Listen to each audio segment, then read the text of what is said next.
Men of Sparta, here a king is born!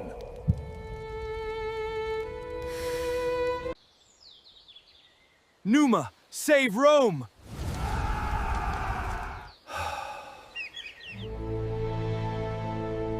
안녕하세요. 넓고 얕게 그러나 핵심은 절대 놓치지 않는 역사 채널 수박 겉핥기입니다. 플루타르코스의 영웅전을 겉핥아보는 두 번째 시간입니다. 지난 시간에 우리는 아테네와 로마를 세운 두 건국 영웅을 만났습니다. 그런데 나라를 세우는 것과 나라를 굴러가게 만드는 것은 완전히 다른 문제죠. 오늘의 주인공은 나라를 세운 사람이 아니라 나라를 설계한 두 남자입니다. 스파르타의 전설적인 입법자 리쿠르고스, 그리고 로마의 제2대 왕 누마 폼필리우스. 한 사람은 채찍과 규율로, 다른 한 사람은 향불과 신탁으로 국가라는 괴물을 길들였습니다. 인류 역사상 가장 극단적인 두 개의 통치 실험, 지금 시작합니다. 본격적으로 들어가기 전에 질문 하나를 던져보겠습니다. 국가라는 거대한 장치를 어떻게 통제할 것인가?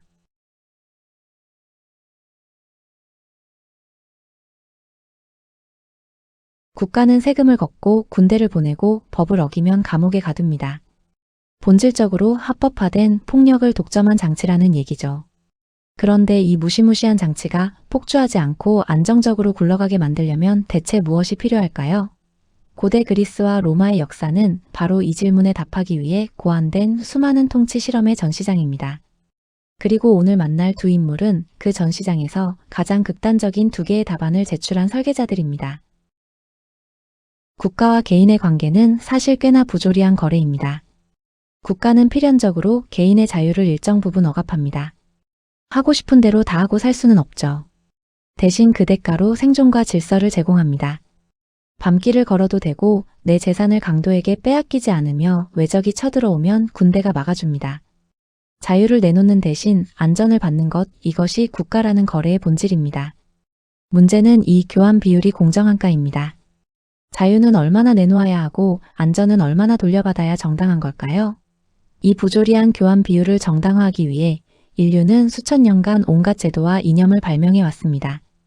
그리고 지금부터 볼 두 사람은 이 비율을 각자 정반대의 극단으로 밀어붙인 인물들입니다. 첫 번째 대답은 스파르타의 병영 국가 모델입니다. 무력과 극단적인 규율로 개인을 완전히 갈아엎어 국가의 부속품으로 개조해버리는 방식이죠. 개인의 자유. 그런 건 애초에 존재하지 않습니다. 두 번째 대답은 로마의 문명화 모델입니다. 종교적 제의와 맹신을 이용해 인간의 야만적인 폭력성을 부드럽게 길들이는 방식입니다. 채찍 대신 향불, 명령 대신 신탁을 쓰는 거죠. 그런데 이 두 이야기가 단순히 고대사의 흥미로운 일화로 끝나지 않는다는 게 오늘 영상의 핵심입니다. 강제와 규율을 통한 통치, 그리고 교화와 신앙을 통한 통치라는 두 축은 오늘날의 국가 운영은 물론이고 현대 자본주의 사회의 기업 조직과 관료제 안에서도 형태만 바꾼 채 그대로 변주되고 있기 때문입니다. 여러분이 다니는 회사가 스파르타식인지 로마식인지 영상이 끝날 때쯤엔 판별이 가능하실 겁니다. 무대를 잠깐 확인하고 가겠습니다.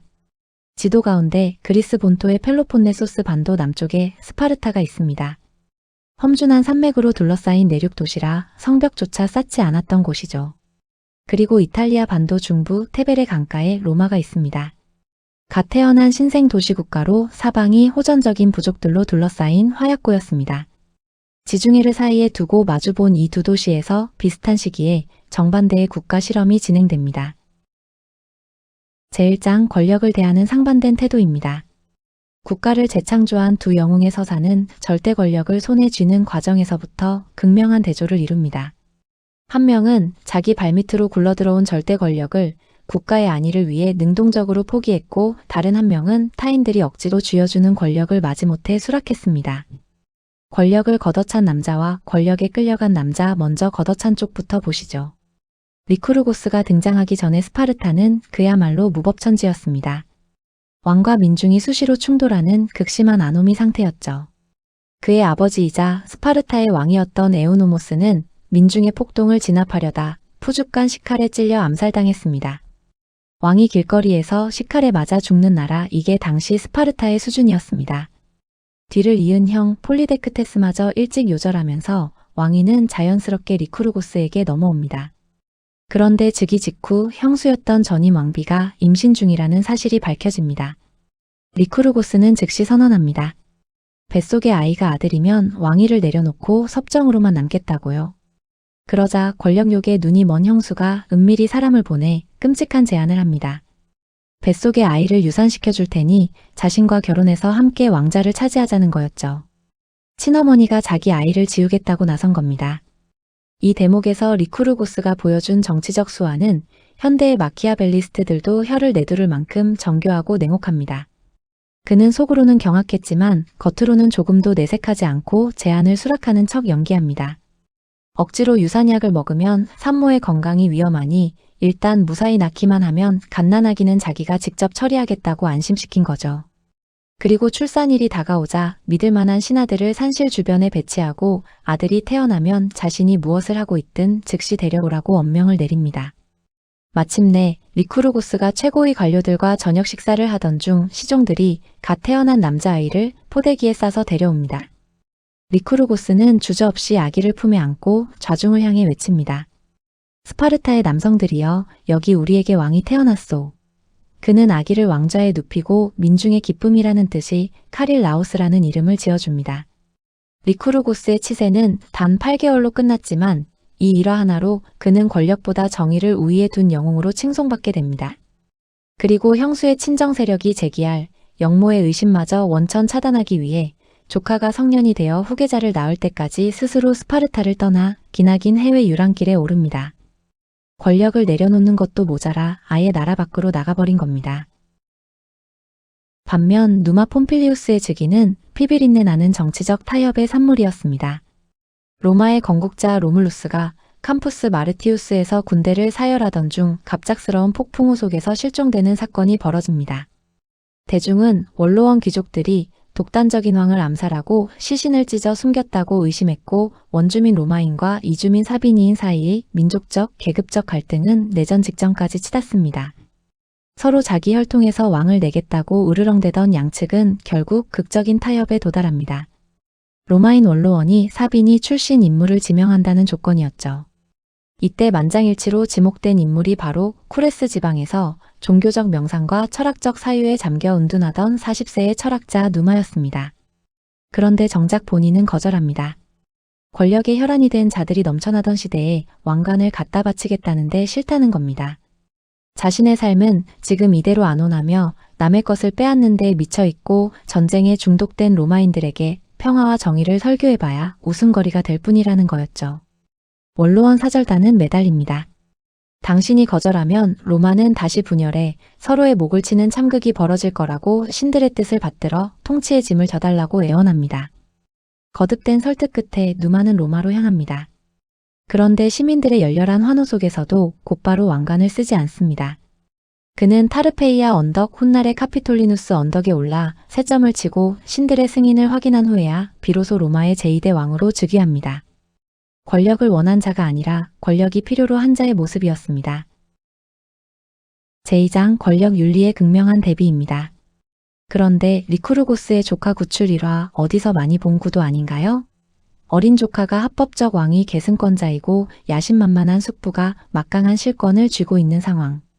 맞습니다. 한국사에서 가장 비극적인 권력 찬탈 사건 계유정난과 완벽한 거울상을 이룹니다.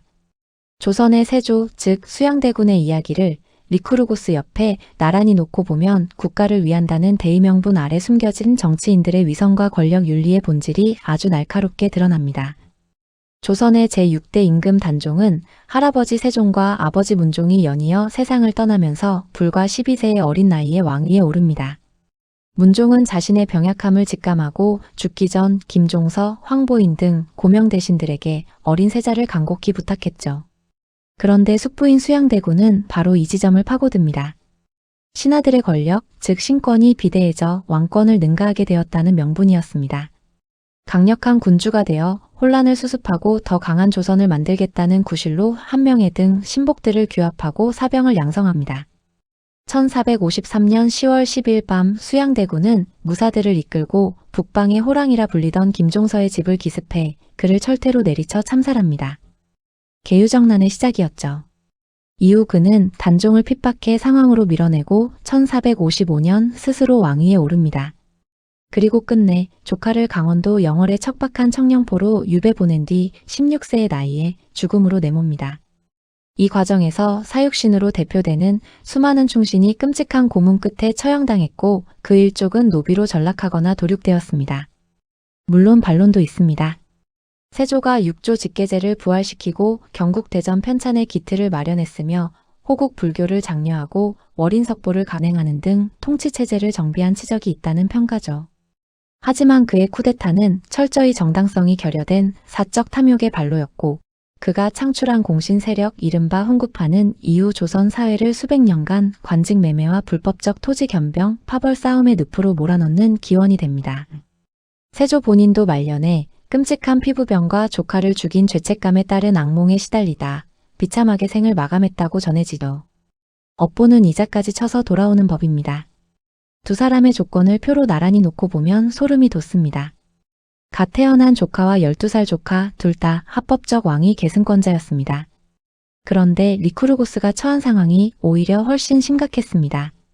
조선은 고명 대신들이 어린 왕을 보좌하던 신권 강화기였을 뿐이지만 스파르타는 왕이 식칼에 찔려 죽는 내란과 무정부 상태였으니까요. 심지어 리쿠르고스에게는 아기의 친어머니가 공모자를 자처하기까지 했습니다. 혼란 수습을 명분으로 조카를 제거하고 왕위에 오를 완벽한 환경이 갖춰져 있었던 겁니다. 그러나 선택은 정반대였습니다. 세조는 무력으로 권력을 탈취하고 조카를 죽여 훗날 정통성 콤플렉스와 훈구파의 부패라는 유산을 남겼습니다. 리쿠르고스는 권력을 포기함으로써 오히려 아무도 범접할 수 없는 진정한 권위를 얻었고 조국에 500년의 안정적인 번영 에오노미아를 선물했습니다. 이 대비는 현대 정치판이나 재벌 그룹의 경영권 승계에서도 통렬한 풍자거리입니다. 선거철마다, 주주총회마다 오직 국가와 기업을 위해 이 한 몸 바치겠다며 온갖 비방과 불법을 서슴지 않는 현대판 수양대구는 넘쳐나지만 공동체를 위해 자기 기득권부터 내려놓는 리쿠르고스는 찾아보기 힘들죠. 참다운 권력 윤리란 자신이 할 수 있는 파괴적이고 폭력적인 행위를 스스로 자제하는 능력에서 완성된다는 것 역사가 증명하는 교훈입니다. 제3장 극단적 공산주의와 병영국가 스파르타 체제의 본질입니다. 조카 카릴 라오스가 성장하는 동안 해외를 떠돌던 리쿠르고스는 그냥 놀러 다닌 게 아니었습니다. 크레타에서는 탈레스의 음악과 제도를 연구했고 이오니아에서는 호메로스의 서사시를 수집했으며 이집트에서는 군대와 평민을 분리하는 제도를 관찰했습니다.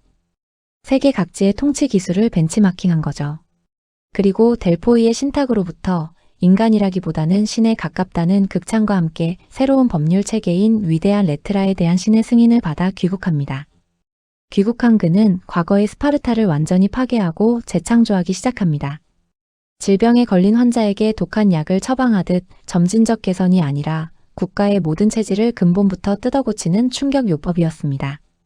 그렇게 탄생한 것이 인류 역사상 유례를 찾기 힘든 기괴하고 철저한 병영국가이자 개인의 자유를 완벽하게 말살한 전체주의적 공산주의의 원형입니다. 지금부터 그 부품들을 하나씩 뜯어보겠습니다. 리쿠르고스 체제의 심장은 교육이었습니다. 정확히 말하면 국가에 절대적으로 복종하는 획일화된 부품을 찍어내는 생산 라인이었죠. 그는 아버지가 자식을 자기 뜻대로 교육할 권리를 아예 박탈하고 7세가 된 모든 남자아이를 국가가 징발해 공동생활을 시키는 군사교육 시스템 아고게를 창설합니다. 이 아이들에게 읽고 쓰는 지적 교육은 명령을 알아들을 수 있는 최소한으로 제한됐습니다. 대신 가혹한 환경에서 살아남는 생존술과 맹목적인 군사훈련에만 매진했죠. 1년 내내 맨발로 험지를 뛰어다녔고 거친 겉옷 한 벌만 지급받았으며 목욕조차 금지된 채 짐승처럼 길러졌습니다. 항상 굶주렸기에 생존을 위해 도둑질을 해야 했는데 들키면 처벌받았습니다. 그런데 처벌 사유가 걸작입니다. 도둑질을 해서가 아니라 들킬 만큼 무능해서 채찍질을 당한 겁니다. 여우를 훔친 한 스파르타 소년의 일화는 이 교육의 끝판왕을 보여줍니다. 소년은 망토 속에 여우를 숨겼다가 여우가 자신의 내장을 파먹는데도 비명 한 번 지르지 않고 버티다 그 자리에서 죽었다고 하죠. 자아를 철저히 말살하고 타인의 고통에 무감각한 복종 기계를 만드는 교육. 현대 한국의 가혹한 입시 제도가 학생들을 정답 찍는 시험 기계로 전락시킨다면 아고게는 아이들을 살인과 복종의 기계로 만들었습니다. 어느 쪽이든 아이를 기계로 본다는 점에서는 씁쓸하게도 닮은 꼴입니다. 성인이 된다고 사생활이 생기는 것도 아니었습니다. 모든 스파르타 시민, 즉 스파르티아테스는 시스시티아라는 15인 규모의 공동식당에서 매일 저녁 의무적으로 함께 식사해야 했습니다. 아무리 부유해도 집에서 사치스러운 음식을 먹는 것은 엄격히 금지였죠. 어느 정도였냐면 펠로폰네소스 전쟁에서 아테네를 꺾고 돌아온 영웅 아기스 왕조차 오랜만에 아내와 집에서 식사하고 싶어 배급량을 보내달라고 했다가 행정관들에게 거절당하고 벌금까지 물었을 정도입니다. 전쟁 영웅도 집밥 한 끼를 못 먹는 나라였습니다. 이 공동 식사의 주식은 돼지피와 돼지고기, 식초를 섞어 끓인 검은 핏국이었습니다. 맛이 얼마나 끔찍했는지에 대한 전설적인 일화가 있죠. 시라쿠사의 참주 디오니시오스 1세가 이 국이 궁금해서 스파르타 출신 요리사를 비싼 값에 사와 끓이게 했는데 한 숟갈 먹고는 구역질을 하며 뱉어버렸습니다. 그러자 요리사가 이렇게 대답합니다. 전하, 이 국의 참맛을 느끼려면 유로타스 강물의 멱을 감고 스파르타식의 지독한 혹사를 견뎌야만 합니다. 그러니까 검은 핏국은 단순한 음식이 아니라 극한의 고통과 사회적 단절을 함께 겪은 집단만이 공유할 수 있는 일종의 가학적 결속의 매개체였던 겁니다. 목적을 위해 개인의 안위를 갈아 넣으라고 강요하는 현대 기업의 극단적인 워크숍이나 맹목적 충성을 강요하는 조직 문화가 자연스럽게 떠오르는 대목이죠. 우리 회사 사람들만 아는 그 고생 말입니다. 고생을 함께 시켜서 만든 결속은 2500년 전에 이미 특허가 나 있었습니다. 리쿠르고스는 빈부격차와 탐욕을 사회학과 범죄의 근원으로 봤습니다. 그래서 기득권의 거센 반발을 뚫고 모든 토지를 사실상 국유화한 뒤 동일한 크기의 클레로스로 분할해 시민들에게 균등 분배합니다. 이 과정에서 분노한 한 청년이 던진 돌에 맞아 한쪽 눈을 잃는 테러까지 당했지만 그는 자신을 공격한 청년을 처벌하는 대신 용서하고 교화시켜 오히려 민중의 열렬한 지지를 확보했죠. 그런데 경제개혁 중 가장 기발하면서도 풍자적인 제도는 따로 있습니다. 바로 철화폐의 도입입니다. 그는 금화와 은화의 유통을 전면 금지하고 불에 달군 쇳덩어리를 식초에 담가 급냉시켜 망치질조차 할 수 없을 만큼 부러지기 쉽고 쓸모없는 철화폐만 쓰게 했습니다. 푼돈을 모으려 해도 커다란 창고와 소달구지가 필요할 정도로 무겁고 거추장스러웠고 내재 가치는 형편없었죠. 돈을 모으는 행위 자체를 물리적으로 불가능하게 만든 겁니다. 효과는 확실했습니다. 스파르타에서 뇌물, 강도, 매춘이 사라졌습니다. 훔쳐봐야 소달구지로 실어 날라야 하니까요. 동시에 다른 그리스 폴리스 상인들이 이 쓸모없는 돈을 비웃으며 교역을 거부했기에 사치품 유입이 완벽하게 차단된 자급자족의 폐쇄 경제가 완성됩니다. 자본주의의 욕망 자체를 화폐 제도의 변조로 원천 봉쇄해버린 거죠. 가상화폐 펌핑이나 부동산의 영혼까지 끌어모아 벼락부자를 꿈꾸는 현대인들에게 이 제도는 상상만으로도 끔찍한 악몽일 겁니다. 그런데 여기서 근본적인 질문이 하나 생깁니다. 시민 전원이 생산 노동을 금지당하고 군사훈련만 하는 직업 군인이라면 대체 농사는 누가 짓고 물건은 누가 만들까요? 답은 국가 노예인 헬롯과 반자유민 페리오이코이였습니다. 이 완벽한 평등과 규율의 유토피아는 철저히 누군가의 피와 땀 위에 서 있었던 겁니다. 문제는 헬롯의 수가 시민보다 압도적으로 많았다는 것. 언제 터질지 모르는 시한폭탄이었죠. 이 반란을 억제하기 위해 고안된 것이 크립테이아, 비밀 경찰 조직이자 국가 테러 시스템입니다. 행정관들은 아고게를 마친 가장 우수한 청년들을 선발해 단검 하나와 최소한의 식량만 쥐어주고 야생으로 내보냈습니다. 이들은 낮에는 산속에 숨어 있다가 밤이 되면 헬롯들의 거주지와 농장에 잠입해 신체 조건이 뛰어나거나 반항기가 보이는 헬롯들을 무자비하게 암살했습니다. 더 소름 돋는 건 법적 처리 방식입니다. 매년 최고 행정관인 에포로스들은 취임과 동시에 헬롯을 상대로 공식적인 전쟁을 선포했습니다. 이 살인 행위가 종교적 불경이나 법적 살인죄가 되지 않도록 미리 세탁해둔 거죠. 일부 학자들은 크립테이아가 단순한 억압기구가 아니라 문명과 격리된 상태에서 생존하는 고대 도리아인의 성인 통과 의뢰였다고 해석하기도 합니다. 하지만 어떤 명분을 붙이든 국가 권력이 체계적으로 계획하고 실행한 연쇄살인 공작이었음은 부인할 수 없습니다. 투키디데스는 더 충격적인 기록을 남겼죠. 펠로폰네소스 전쟁 중 스파르타가 헬롯의 반란을 두려워한 나머지 자유를 주겠다고 속여 가장 용감한 헬롯 2,000명을 선발해 신전으로 데려간 뒤 감쪽같이 학살해버렸다는 겁니다. 위대한 군사국가 스파르타의 평등은 철저히 짓밟힌 약자의 피와 공포 위에서만 성립할 수 있었던 잔혹한 모순이었습니다. 제4장 종교로 문명화한 평화의 왕 누마의 로마입니다. 리쿠르고스가 시민들의 삶을 촘촘한 규제와 폭력적 강제로 찍어 눌렀다면 누마 폼필리우스는 완전히 다른 길을 택했습니다. 인간의 나약한 마음과 신앙심을 이용해 훨씬 부드럽고 우아하게 대중을 조련하는 길이었죠. 누마가 물려받은 로마가 어떤 곳이었는지 기억하셔야 합니다. 쌍둥이 형제를 죽이고 늑대의 젖을 먹고 자란 로물루스가 세운 난폭한 전사들과 각지에서 몰려든 범죄자 도망자들의 집합소였습니다. 누마는 피가 끓어오르는 이 야만의 냄비를 무기로 억누르는 대신 교화와 종교적 맹신이라는 영리한 심리전으로 잠재웁니다. 누마의 통치 철학을 상징하는 첫 번째 치적은 야누스 신전의 건립입니다. 아르길레툼 거리에 세워진 이 신전에는 특이한 규칙이 있었습니다. 로마가 전쟁 중일 때는 문을 활짝 열어두고 평화 시에는 문을 굳게 닫아둔다는 것이죠. 그런데 놀랍게도 누마의 재위 기간 43년 동안 이 신전의 문은 단 하루도 열린 적이 없었습니다. 사방이 호전적인 부족 국가들로 둘러싸인 고대 이탈리아 반도에서 43년 무전쟁은 기적에 가까운 기록입니다. 비결은 단순한 평화협정이 아니었습니다. 누마는 군사적 약탈을 전면 중단하고 이웃 국가들과 화친을 맺는 한편 국경의 경계선을 관장하는 신 터르미누스 숭배를 도입합니다. 이웃의 토지 경계석에 동물의 피나 곡물을 바치는 의식이었죠. 이게 뭐가 대단하냐고요? 피 흘려 무력으로 남의 땅을 빼앗는 대신 자기 영토를 땀 흘려 가꾸고 타인의 재산을 존중하는 것이 신성한 종교적 의무라는 관념을 야만적인 로마인들의 무의식 깊은 곳에 심어준 겁니다. 법으로 금지하면 반발하지만 신의 뜻이라고 하면 스스로 지킵니다. 통치의 수준이 다르죠. 시간의 흐름조차 누마에게는 통치의 수단이었습니다.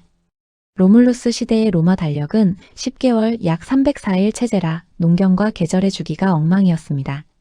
누마는 여기에 야누아리우스와 페브루아리우스, 즉 오늘날의 1월과 2월을 추가해 12개월 태음력 체계로 개편합니다. 그리고 어떤 날은 재판과 상거래가 가능한 날인 파스티로, 어떤 날은 철저히 종교의식에만 전념해야 하는 네파스티로 엄격히 구분해 거친 로마 시민들의 일상 리듬 자체를 종교적 제의에 맞춰 보이지 않게 통제했죠. 특히 주목할 점은 한 해의 시작을 옮겼다는 겁니다. 전쟁의 신 마르스의 달인 3월이 아니라 평화의 신 야누스의 달인 1월부터 한 해가 시작되도록 한 것. 무력보다 평화와 내정을 우선하겠다는 강력한 이데올로기적 선언이었습니다. 사회의 정신적 구심점으로는 국가에 꺼지지 않는 불꽃을 수호하는 베스타 여사제 제도를 확립합니다. 최고 귀족 가문에서 선발된 6세에서 10세 사이의 어린 소녀들은 30년간 절대적인 순결을 지키며 불꽃을 관리해야 했고 이를 어기면 성벽 밖에 생매장당하는 끔찍한 형벌을 받았습니다. 여사제의 타락이 곧 로마 전체의 파멸로 이어진다는 주술적 믿음 때문이었죠. 다만 그 가혹한 의무의 대가로 막강한 특권이 주어졌습니다. 로마 여성 중 유일하게 유언을 남길 권리, 독립적인 재산 소유권, 공공경기장 특등석, 그리고 길에서 사형수를 마주치면 그 자리에서 즉석 사면해 줄 수 있는 권한까지. 시민들은 이 신비롭고 엄숙한 의식을 보며 자발적으로 국가 권위에 복종하는 법을 체득했습니다. 여기에 하늘에서 떨어졌다는 신성한 방패를 수호하는 살리이 사제단, 최고 제사장, 폰티펙스 막시무스, 플라멘 사제 제도까지 연이어 창설하며 누마는 로마 사회 전체를 거대한 종교적 그물망으로 덮어버립니다. 누마의 통치 기술 중 가장 천재적이고 풍자적인 요소는 따로 있습니다. 바로 님프 에거리아와의 신성한 결혼이라는 설정입니다. 그는 로마 중심부를 벗어나 깊은 숲속을 홀로 거닐며 물의 요정이자 지혜의 여신인 에거리아와 연인으로서 사랑을 나누고 그녀로부터 로마를 다스릴 법률과 종교 제도를 직접 전수받는다고 주장했습니다. 칼과 창이 난무하던 로물루스의 폭력성에 신물이 나 있던 로마인들은 신의 뜻을 직접 전달받는 이 온화하고 신비로운 철학자 왕의 신성 마케팅에 열광했죠. 플루타르코스는 이 만남을 꽤 낭만적으로 변호합니다. 신은 말이나 새 같은 미물이 아니라 고결한 인간의 덕성을 사랑하며 그들과 교감한다는 고대 철학자들의 관점이었죠. 하지만 권력의 이면을 꿰뚫어보는 현대의 비판적 시각에서 보면 이건 완벽한 정치적 PR이자 고도의 기만술입니다. 원로원 귀족이나 다혈질 평민들이 반발할 법한 낯설고 엄격한 법률을 통과시킬 때 이것은 내 사사로운 욕심이 아니라 여신 에거리아께서 내리신 신성한 명령이다. 이 한마디면 모든 정치적 논란과 저항이 단숨에 불식됐으니까요. 폭력과 군대로 시민의 멱살을 잡고 끌고 간 리쿠르고스와 달리 누마는 환상과 신비를 불어넣어 대중이 스스로 기꺼이 권력에 순종하게 만든 탁월한 심리 조작의 대가였습니다. 고대 최고의 스핀 닥터라는 별명이 아깝지 않죠. 누마의 행정 감각이 빛나는 대목이 하나 더 있습니다. 로마는 건국 초기부터 원주민 로마인과 이주민 사비니인으로 나뉘어 끊임없이 대립하고 반목하는 고질적인 파벌 문제를 안고 있었죠. 누마의 해법은 직능별 길드 조직 콜레기아의 창설이었습니다.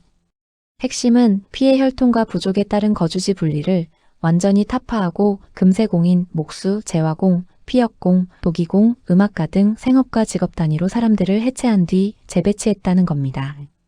각 길드에는 수호신과 고유의 축제일까지 배정했죠. 그러자 시민들은 자신이 로마인인가 사비니인인가를 따지며 증오하는 대신 같은 직업을 가진 동료로서 연대하고 협력하게 됩니다. 갈등을 억누른 게 아니라 갈등의 구조 자체를 재편해버린 겁니다. 지역 갈등과 진영 대립으로 몸살을 앓는 오늘날의 사회에 그대로 적용해도 손색이 없는 탁월한 행정적 식견입니다.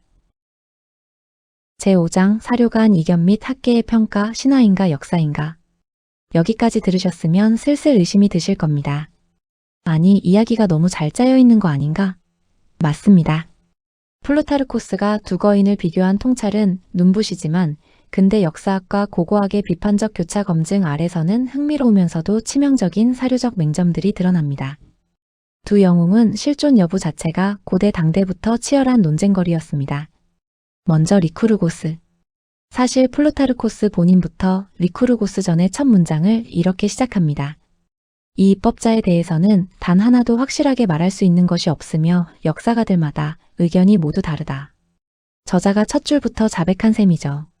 실제로 생존 연대부터 학파마다 극명하게 엇갈렸습니다. 아리스토텔레스는 올림픽 원반에 새겨진 이름을 근거로 기원전 776년 제1회 올림픽 시대의 인물이라 확신했고 에라토스테네스와 아폴로도로스는 왕들의 계보를 역산해 그보다 수백 년 전인 기원전 9세기 인물로 봤습니다. 티마이오스는 상반된 전승들을 억지로 묶으려다 아예 시대가 다른 리쿠르고스가 2명 존재했다는 주장까지 펼쳤죠. 현대 고대사학계의 다수설은 리쿠르고스가 실존한 단일한 천재 입법자라기보다 수세기에 걸친 점진적 개혁과 관습들을 위대한 영웅의 이름 아래 뭉뚱그려 신화화한 집합적 상징에 가깝다는 겁니다. 그 유명한 토지 재분배조차 후대 헬레니즘 시대의 왕 아기스 4세와 클레오메네스 3세가 자신들의 급진적 재분배 정책을 정당화하려고 리쿠르고스의 이름을 팔아 과거로 투영한 허구라는 지적이 지배적입니다. 누마 쪽은 더 코미디입니다. 헬레니즘 시대 이후 가장 강력했던 전승은 그가 그리스의 철학자 피타고라스의 직계 제자였다는 주장이었습니다. 문제는 연대기입니다. 누마의 제위는 기원전 715년에서 673년 피타고라스가 남이탈리아에 공동체를 세운 건 기원전 530년경. 무려 140년 이상의 좁힐 수 없는 격차가 존재합니다. 리비우스와 키케로 같은 로마 지식인들조차 이 전승을 어처구니 없는 역사적 착각이라며 일축했죠. 이 모순이 낳은 가장 충격적인 사건은 기원전 181년에 벌어집니다. 야니쿨룸 언덕에서 밭을 갈던 농부들이 무덤에서 돌 상자 2개를 발견했는데 누마의 시신이 들어 있어야 할 상자는 비어 있었고 다른 상자에서 누마가 썼다는 철학과 종교서적 14권이 나온 겁니다. 원로원은 내용을 검토한 뒤 이 책들이 피타고라스 학파의 불온한 철학을 담고 있어 로마의 전통 종교 질서를 위협한다고 판결하고 광장 한복판에서 모조리 불태워 버립니다. 로마판 분석행위였죠. 위대한 선왕이 그리스 철학의 짝퉁 제자로 전락하는 걸 막으려는 문화적 콤플렉스와 정치적 검열이 낳은 거대한 코미디. 국가의 통치 기반을 위해서라면 신화와 역사를 입맛대로 윤색하고 불리한 증거는 권력으로 불태워버리는 통치자들의 민낯이 폭로되는 씁쓸한 대목입니다. 제6장 및 결론, 도덕적 우열 판단과 현대적 통찰입니다. 강제와 규율의 스파르타, 교화와 신앙의 로마. 그렇다면 심판 플루타르코스는 누구의 손을 들어줬을까요? 그리고 2000년이 지난 오늘의 우리는 그 판정에 동의할 수 있을까요? 플루타르코스의 판정은 리쿠르고스의 확실한 승리였습니다. 이미 강력한 기반이 다져진 로마 시민들을 종교로 유화시키는 일보다 쾌락과 사치에 절어있던 스파르타인들의 무장을 해제시키지 않으면서도 금화와 은화를 내다버리게 만든 개조 작업이 훨씬 험난하고 위대했다는 논리죠. 특히 누마는 공공교육을 방기하고 아버지들에게 자녀 교육을 위임했기에 그가 죽자마자 야누스 신전의 문이 박살나며 로마가 전쟁으로 돌아갔지만 리쿠르고스의 교육 시스템은 청년들의 정신에 국가관을 완벽하게 새겨 스파르타의 기강을 500년간 유지해냈다는 겁니다. 그러나 현대의 자유민주주의와 자본주의의 렌즈로 재평가하면 결과는 정반대로 뒤집힙니다. 스파르타 시민은 국가의 소유물이자 부속품이었습니다. 상업과 예술은 경멸받았고 지적 호기심과 개성은 말살됐죠. 아리스토텔레스는 정치학에서 스파르타 체제가 전쟁이라는 단 하나의 미덕만을 위해 편향 설계됐기에 막상 전쟁에서 이기고 평화가 찾아오자 시스템 전체가 녹슬어 붕괴했다고 통렬하게 비판했습니다. 성벽 대신 전사라는 인간 성벽을 세운 스파르타는 그 인간이 무너지자 아무런 보호막이 없었던 겁니다. 반면 누마의 로마는 사유재산을 인정하고 직업 선택의 자유를 보장했습니다. 이 자유가 훗날 공화정 말기에 극심한 빈부격차와 계급 갈등의 씨앗이 되기도 했지만 역설적으로 바로 그 자유분방함과 경제적 생명력이 로마를 고립된 병영 국가가 아닌 문화적 흡수력을 갖춘 세계제국으로 팽창시킨 근본 동력이 됐죠. 그리고 아주 역설적인 아이러니가 하나 있습니다. 여성 인권입니다. 지독한 남성 중심 병영 국가였던 스파르타가 정작 여성의 재산권과 일상적 독립성 면에서는 로마보다 훨씬 진보적이었습니다. 리쿠르고스는 튼튼한 여성이 강건한 전사를 낳는다고 믿어 여성에게도 달리기와 원반 던지기 같은 스포츠 훈련을 시키고 자유로운 발언권을 보장했죠. 남성들이 전쟁터에서 죽어나가자 스파르타 토지의 거의 40%가 여성 소유로 넘어갔고 아리스토텔레스가 스파르타는 여자들이 지배하는 여인천하가 되어 망했다고 분노했을 정도입니다. 반면 평화의 왕 누마치아의 로마 여성들은 정숙과 완전한 침묵을 강요받으며 가부장적 권위에 온전히 종속된 수동적 존재에 불과했습니다. 이 고대의 실험을 현대 조직에 대입해보면 소름 돋게 들어맞습니다. 리쿠르고스식 접근은 직원의 행동거지와 출퇴근 시간을 철저하게 마이크로 매니징하고 파격적인 성과급을 없애 결과의 평등을 강제하며 사내 감사팀 그러니까 현대판 크립테이아로 내부의 불만 세력을 상시 감시하는 조직입니다. 단기적 위기 돌파나 폐쇄적 시장에서는 강력하지만 창의성과 유연성이 요구되는 시대에는 필연적으로 쇠퇴하죠. 반면 누마식 접근은 보상체계와 유연한 직무 이동을 보장하되 핵심 가치와 기업 비전, 즉 현대판 에거리아의 신탁을 선회하듯 주입해 직원들이 스스로 자아실현을 하고 있다고 착각하게 만들며 자발적 헌신을 끌어내는 형태입니다. 실리콘밸리식 기업 문화가 종교적 숭배와 닮아가는 현상 우연이 아닙니다. 그리고 세조의 계유정난이 보여주듯 단기적 권력욕에 눈이 멀어 폭력과 공포를 휘두르는 리더십은 역사적으로 가장 하수입니다. 피로써 정적을 숙청하고 일시적 안정을 얻지만 영원히 정통성 부재라는 유령에 시달리죠. 진정한 통치자는 리쿠르고스처럼 개인의 영달을 과감히 포기해 아무도 범접 못할 권위를 세우거나 누마처럼 인간 내면의 두려움과 신앙심을 영리하게 조직화해 시스템을 부드럽게 안착시키는 자들입니다. 마지막으로 거울을 우리 쪽으로 돌려보겠습니다. 치열한 입시 지옥과 조직의 위계 속에서 무한 경쟁과 획일화를 강요받는 한국 사회는 어쩌면 아고개를 변형해 유지하고 있는지도 모릅니다. 투기 자산 증식에 목말라 하면서도 언론과 정치가 주입하는 맹목적 진영 논리, 이 현대판 종교적 맹신에 휩쓸려 사는 모습은 누마 시대 로마인의 후예라 해도 과언이 아니죠.